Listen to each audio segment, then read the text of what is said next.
नमस्कार, मैं डॉक्टर शालिनी जैन, सौभाग्य हॉस्पिटल रायपुर से। आज हम बात करेंगे अचानक से कभी मरीज डिलीवरी के पेन्स आ रहे हैं या डिलीवरी होने के बाद अचानक से कोई पेशेंट कैसे कोलैप्स हो जाता है या सडन मैटरनल डेथ क्यों होती है। उसमें सबसे जो कॉमन कई बार कारण रहता है वो रहता है कि बहुत ज़्यादा ब्लीडिंग हो रही है मरीज़ को, पीपीएच जिसको बोलते हैं। उसके बाद कई बार अनएक्सप्लेन भी कोई कॉजेज़ रहते हैं, जिनमें से एक बहुत कॉमन कॉज है एमनियोटिक फ्लूइड एम्बोलिज्म। ये क्या होता है, जो एमनियोटिक फ्लूइड किसको बोलते हैं, जो बच्चे के चारों तरफ जो पानी रहता है, जो कुशन के जैसे काम करता है 9 मंथ्स तक, उसकी जो पानी की जो थैली के अंदर जो पानी रहता है उसको एमनियोटिक फ्लूइड कहा जाता है।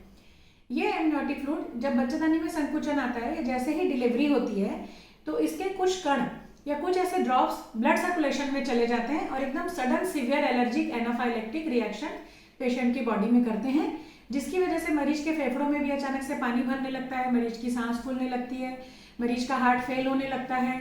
अचानक से जहाँ पे ऑपरेशन हुआ है या डिलीवरी हुई है, जहाँ कुछ कट लगा है, स्टिचेस लगे, वहाँ से ब्लीडिंग होने लगती है, डीआईसी जैसी कंडीशन आ जाती है।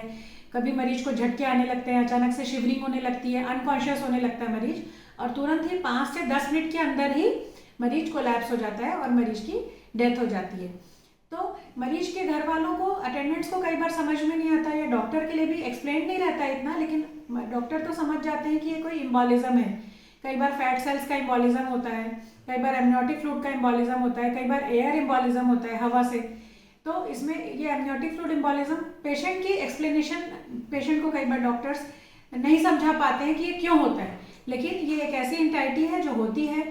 किनमें कॉमन होती है, जिनमें प्लेसेंटा की एबनॉर्मलिटीज़ होती हैं, जिनमें कोई मरीज को बीपी वाला, हाई बीपी वाला मरीज रहता है, मरीज की एडवांस एज रहती है, जैसे 35-40 में अगर उसकी प्रेगनेंसी हुई है तो उसकी इम्यूनिटी कम रहती है, कई बार पानी ज़्यादा रहता है बच्चादानी में, या कई बार ऑपरेटिव डिलीवरी हो रही है या दर्द उठा के डिलीवरी हो रही है, तो इन सब केसेस में ज़्यादा एमनियोटिक फ्लूइड एम्बोलिज्म के चांसेस रहते हैं। और इसमें मरीज समय नहीं देता है, 5-10 मिनट के अंदर ही इतना सीवियर एलर्जिक एनाफाइलेक्टिक रिएक्शन होता है कि पेशेंट एक्सपायर हो जाता है। और सडन डेथ का कारण एक्सप्लेन नहीं हो पाने के कारण अटेंडेंट्स जो हैं इस बात को रिएक्शन भी कई बार करते हैं, रिएक्ट करते हैं।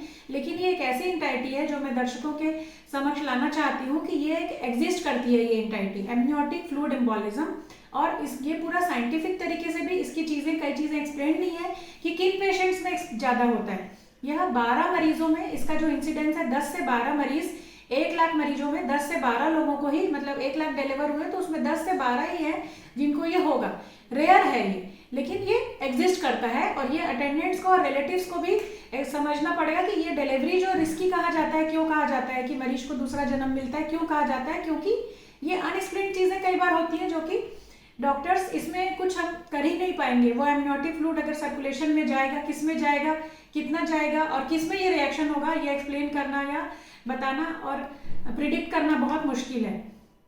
और इसमें हम कुछ भी कर लें, अगर मरीज की डेथ हो जाती है, बच्चा अगर नहीं डिलीवर हुआ है तो कई बार ऐसे उसमें भी होता है, तो उसमें बच्चे की भी डेथ हो जाती है। मरीज अगर सर्वाइव करता है तो उसका ब्रेन प्रॉपरली काम नहीं करता है, कुछ परमानेंट न्यूरोलॉजिकल डैमेज हो जाता है, या ब्रेन डेथ कोमेटोज होकर भी पेशेंट सर्वाइव करता है। इस टाइप की चीज़ें रहती हैं। ये अच्छी वो चीज़ नहीं है, लेकिन ये होती है। ये मैं उनके समक्ष, दर्शकों के समक्ष लाना चाहती हूँ। धन्यवाद।